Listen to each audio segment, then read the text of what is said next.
a batida do tambor, o som do berimbau,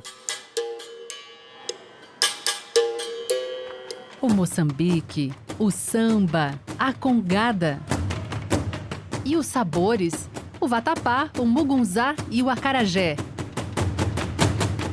Os africanos que aqui chegaram trouxeram em suas bagagens influências que se estenderam da religião ao vocabulário.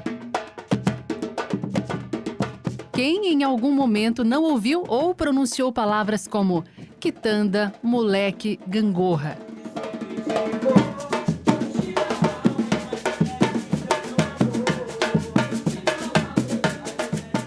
Nesta edição do programa Arte na Tela, vamos poder conhecer e apreciar a diversidade da cultura afro-brasileira, fonte de inspiração para o artista plástico Josafá Neves. Sua ligação com a arte é intrínseca. Aos 5 anos, suas observações eram sobre proporções, cores, perspectivas e formas do mundo que o rodeava.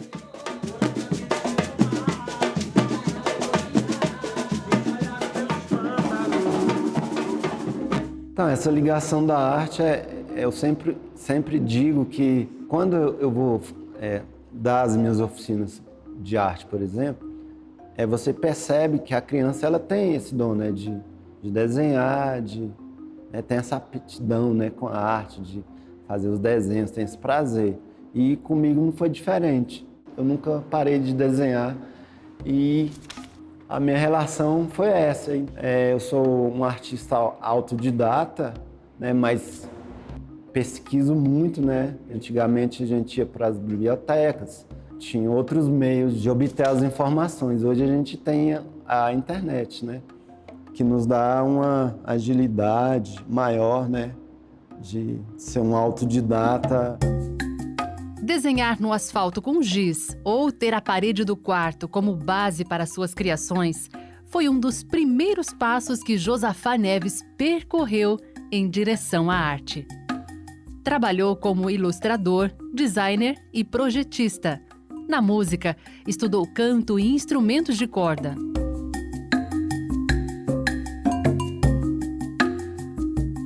Nasci na cidade do Gama, sou brasiliense, gamense. Fui para Goiânia com 8 anos de idade. Ali eu trabalhei de várias coisas, né? Eu tive esses contratempos, né, até me dedicar totalmente à arte, que foi em 94. Eu decidi que ia fazer só isso, independente das dificuldades ou de qualquer outras coisas. Quando eu começo a perceber isso e a fazer a arte, eu começo a pintar, na verdade, as minhas dores, as minhas angústias, né? A minha história.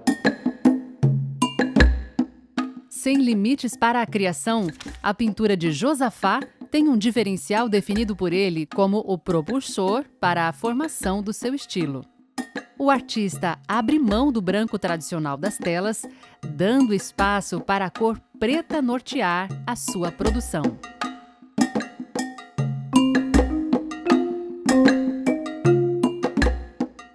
Eu tenho uma característica de pintar no fundo preto, né, que eu escureço para clarear, né, que a maioria dos artistas eles fazem isso, eles pintam em fundo branco, eles esclarecem para escurecer. Eu pinto ao contrário, né? Experimentei, achei muito legal, porque quando você entra com fundo, né, você começa com fundo preto, geralmente eu uso os tons de terra de siena, que são os tons, né, mais característicos da pele negra. Eu comecei a pintar no fundo negro e eu achei interessante, assim. Mas é uma coisa interessante também porque eu vivo da minha arte, venho da minha arte, né?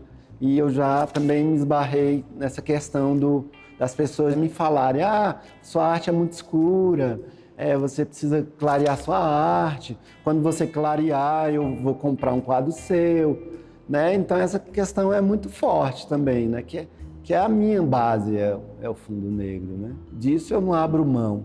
Então, tem essa característica também de você olhar para os quadros e identificar imediatamente que isso é um Josafá. E vou apurando a técnica, mas você tem uma hora que você tem que parar, porque você começa a sair, né, do propósito, né, da pintura. Eu uso o fundo negro, mas mesmo eu pintando, eu tenho uma série também dos IPs, né, que eu também me apropriei desse tema, que os IPs de Brasília, né, que a gente tem todo ano, né, a gente tem esse presente, né, dos IPs. E eu fiz uma pesquisa também, eu vi que não tinha muita coisa significativa feito, e eu fiz uma série dos IPs pintando no fundo preto também. Plantados desde a década de 1970 nos canteiros e parques de Brasília, o IP, Planta Natural do Cerrado, é um dos cartões postais da cidade, motivo que levou o Josafá a colorir suas telas com a temática. Então, não importa se eu vou pintar, ou se eu vou retratar, ou se eu vou fazer uma paisagem, ou se eu vou fazer qualquer outra coisa, a característica é a mesma, que é isso, né? Essa coisa eu acho bacana também, eu ter o preto como a minha base, né? Achei essa técnica peculiar, né, de pintar no fundo preto, com orientação na época, eu conheci um grande artista plástico que o Sérgio Blake. A gente teve uma parceria, né, de artista, então ele me orientou em muitas coisas. Quando eu comecei a visitar as galerias em Goiânia, na época, numa exposição que eu fui da Ana Maria Pacheco, ela me instigou para eu escolher, né, esse meu estilo, porque quando você entra na academia, você tem um trabalho muito parecido com o outro, até na característica do desenho mesmo. Então, essa minha busca e essa orientação que o Sérgio Blake me deu foi essencial para o meu estilo, né, de arte. Pintor, ceramista e escultor, Josafá Neves escreve a sua história nas artes plásticas, explorando inúmeras técnicas. Participações em performances, exposições coletivas e individuais remontam sua trajetória.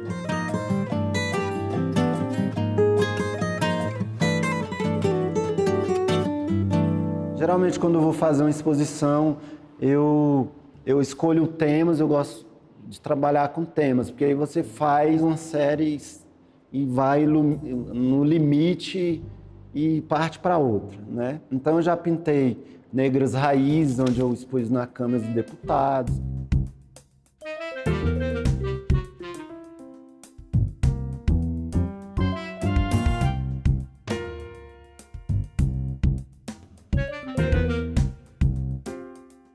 Eu já pintei a Africanidade, que eu fiz na galeria Casa Thomas Jefferson. Já expus num mezanino do Teatro Nacional, que é da série Da Chuva.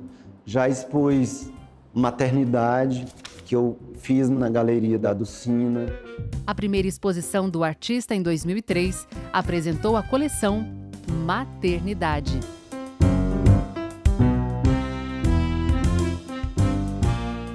Então, eu trabalho com vários temas. Geralmente, eu escolho temas que vão fazer as pessoas pensar na arte e no tema, e não deixando a minha característica artística, né? Porque eu também tenho essa preocupação de levar um bom material, né, para o público, né?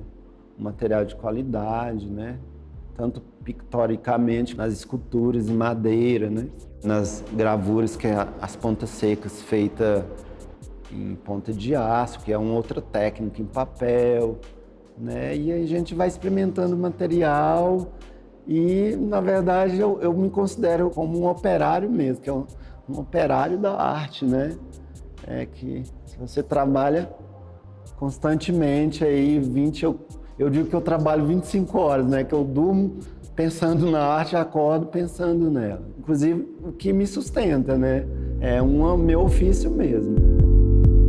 No próximo bloco, Josafá vai falar sobre a coleção Diáspora, fruto de uma criteriosa pesquisa que resultou em uma grande exposição.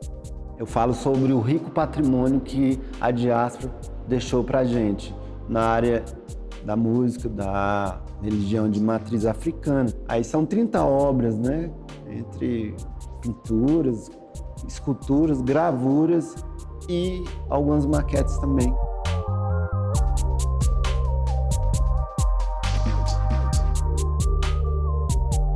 Você não pode perder.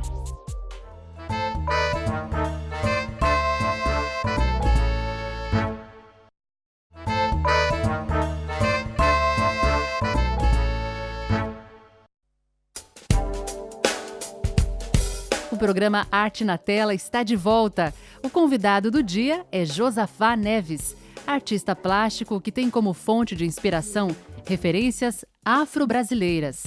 Sua ligação com a temática é baseada na sua própria trajetória. O mergulho na história da chegada do negro africano no Brasil originou na coleção Diáspora. Painéis, esculturas e telas retratam personagens das artes que aplicaram em seus trabalhos a herança cultural deixada pelos descendentes africanos que um dia por aqui passaram. Essa questão da cultura afro-brasileira, ela, na verdade, eu pinto o que eu sinto, né? Essa é a minha pintura da alma mesmo, né? Essa exposição ela começou a partir de uma pesquisa criteriosa em 2012, junto com a minha companheira Leda, que é pesquisadora e educadora desse projeto. Eu levei o tema até a ela e ela gostou, comprou a ideia e a gente começou a fazer as pesquisas da diáspora negra no Brasil. O pessoal fala, o que é diáspora, né? A diáspora é o quê? A diáspora é a dispersão de um povo por motivos políticos, ou motivo de guerra, ou por motivo religioso, né? No caso, eu faço a diáspora negra no Brasil, que é a diáspora que veio da África.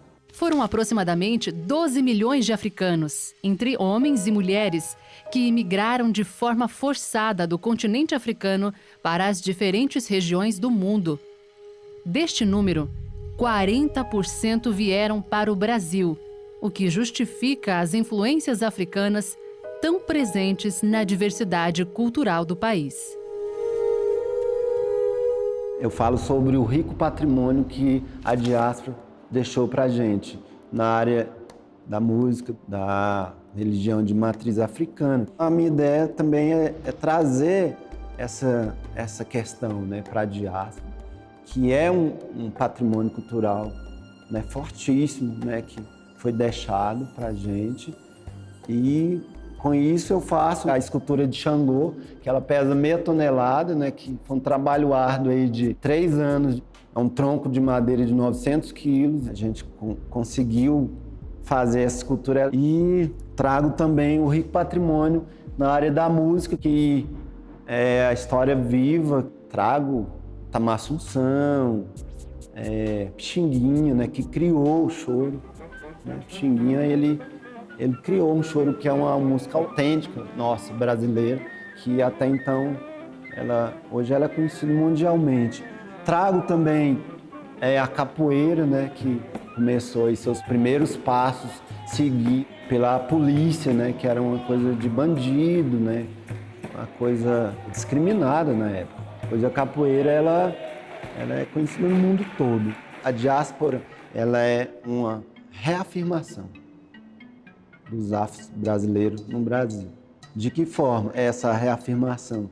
Justamente mostrando esse bem cultural, né, que a diáspora deixou para a gente. Eu trago a questão também de gênero, né, que é a mulher negra na diáspora. Por exemplo, Lélia Gonzalez. Ela foi uma negra que não tinha as condições de chegar num curso superior. Ela terminou a faculdade e se tornou uma grande escritora. E ela começa com o movimento feminista naquela época, né? Então, é um ícone da diáspora. A gente teve também esse cuidado de dosar, né? Equilibrar entre os homens e as mulheres, né? Eu trago também a Mãe Estela de Oxós, que está viva, né? Que é uma grande representante do candomblé hoje, né? No Brasil. Trago Zabé da Loca, que é uma tocadora de pife, que ela morou numa caverna durante 20 anos. Começou a tocar pife aos 5 anos de idade, autodidata também. É história muito grande. E são 30 obras, né, que eu trago para essa exposição, entre pinturas, esculturas, gravuras e algumas maquetes também. O artista plástico argentino naturalizado brasileiro, Caribé, encantou-se com as paisagens naturais e a cultura baiana, em especial as manifestações com influências africanas. Para a coleção Diáspora, o artista Josafá produziu uma releitura da obra Festa do Pilão de Oxalá, de Caribé.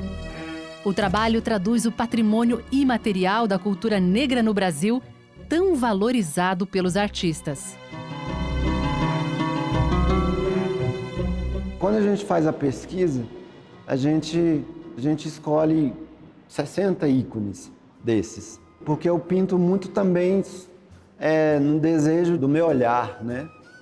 Então, nas pesquisas, nas imagens que eu pesquisei, o meu olhar ele ficou bem voltado para fazer essa releitura do Caribé, para resgatar esse artista, né? E também acho que ia ficar bacana, assim, né? Esse meu olhar que eu tive sobre, né, a tela. Eu acho que deu certo.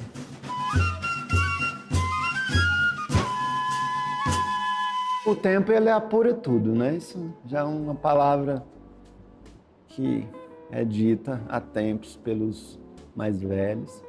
Eu percebo que, né, eu tenho desenhos, tenho obras minhas, né, que é do meu acervo. Quando você vai comparar, é muito longe, né? De 10 anos atrás para 10 anos agora. Você vê que esse trabalho que você começou foi a base, né? Então também você não pode desprezar, né, a sua base. Mas isso acontece acho que com toda profissão. Então é isso, eu nunca distanciei em nenhum momento das minhas telas, do meu objetivo como artista.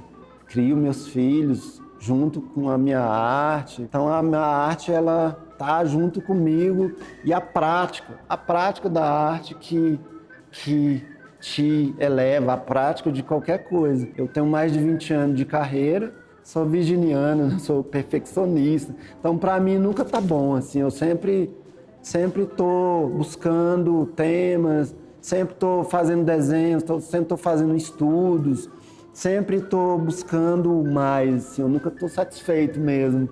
Assim, eu cumpri minha meta. Eu tô sempre buscando temas novos.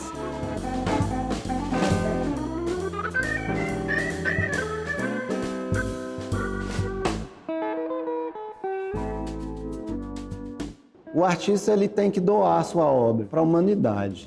Então, eu não empresto, eu não quero simplesmente expor numa galeria, né? Eu quero que as pessoas vejam isso, né? Que isso atinja um grande número de pessoas, as crianças. Eu considero que eu sou um operário da arte, vivo a arte 25 horas, eu durmo pensando nisso, acordo pensando nisso. Eu sou um artista comprometido também. Eu não pinto por pintar.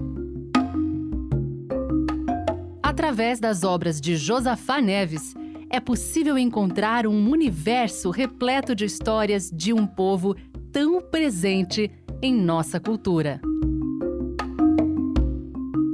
O programa de hoje fica por aqui. Até o próximo programa.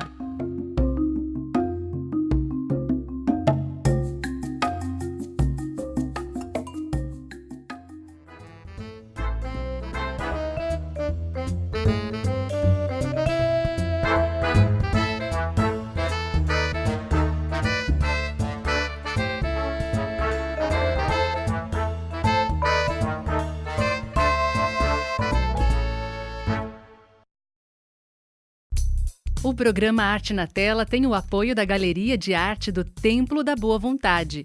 Espaço aberto ao talento de artistas do Brasil e do mundo, com mais de 570 metros quadrados, que une cultura e espiritualidade ecumênica, localizado na Asa Sul 915, em Brasília, Distrito Federal. Informações, acesse www.tbv.com.br.